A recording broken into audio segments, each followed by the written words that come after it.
խորհրդարանական ընտրություններից ամիսներ առաջ ես այս ամբիոնից ասում էի, որ աշխարհը խառն է, տեկտոնական, աշխարհաքաղաքական, պլիտաները շարժվում են եւ որպես կանոն փոքր պետությունները նման իրավիճակներում վտանգված են, պետք է զգույշ լինենք, շրջահայաց լինենք, խոհեմ լինենք, 4 կողմը նայենք, 7 չափենք, 1 կտրենք եւ այլն եւ այլն, եւ այսօր ես կարող եմ ասել, որ մենք 7 չափել, 1 կտրել ենք, զգույշ, շրջահայաց, խոհեմ ենք եղել եւ դրա շնորհիվ այսօր այդ փոթորկից Հայաստանը, մեր պետությունը հանել ենք խաղաղ ջրեր, հաստատել ենք խաղաղություն։ Այսօր ի տարբերություն այն ժամանակների եւ ի տարբերություն սրանից մի տարի առաջվա ժամանակների ոչ թե քննարկվում է թե պատերազմը կլինի վաղը, թե մի շաբաթից, թե 1 ամսից, այլ քննարկվում է թե որ պետության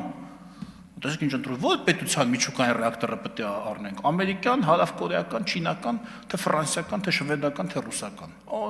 Ինչքանով պետք է առնենք, քանի մեգավատանոց պետք է, հələ հաշվենք, ինչքան կազդիսակագնի վրա։ Այ մեր քննարկումները, տեսեք, որտեղից ուր են հասել։ Այսօր,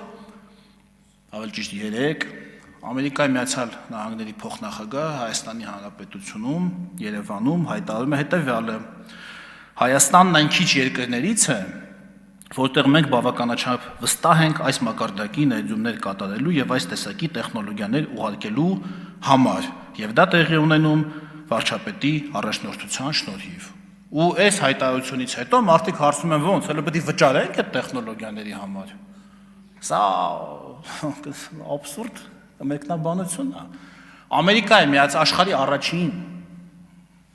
իր հզորությամբ, իր ներուժով տեխնոլոգիական գերտերության եւ ընդհանրապես գերտերության փոխնախագահը այն որ ընդդիմախոսները սնայից մի տարի առաջ ասում են չէ ինքը կապ չունի Ամերիկայի արտաքին քաղաքականության հետ կապ չունի այդ ուղղակի նկար է այտենց նկարվել է վարչապետը որ PR անի իրար հերթ չտալով նամակ են գրում նամակը որ գրում են անգլերենները բացվել է մի գրում են էջերով ավետարաններից բաներից մեջբերումներով այո որ կապ չունի եք այդ նամակները գրում այդ մարդուն вообще կապ չունի այդ մարդը հա Հիմա ասում են ոնց, ատոմակայանի համար պետք է փող տանք մենք, չեք նվիրելու մեզ ատոմակայան, չհասկացանք։ Տրիփն են սարքում։ 74% բաժնեմասություններն են ունդ գործում, ո՞նց թե։ Մենք նվեր եք անում, հələ 74% էլ մենք չբաժնեմաս եք ունենալու, աբսուրդ։ Ասում եմ արդեն Հայաստանը դառնալու է տարածաշրջանային տնտեսական հանգույց, թե հենակետ, եթե հենակետ Դա չեն լսում մարդիկ, լավ ինչ են ուզում մեր ընդդիմախոսները,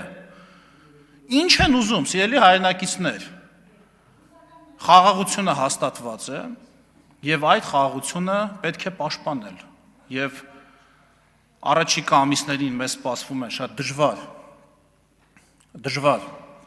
այսինքն դժվար ժամանակներ, քարոզչական հարձակումներ, հիբրիդային հարձակումներ, բայց ես համոզված եմ,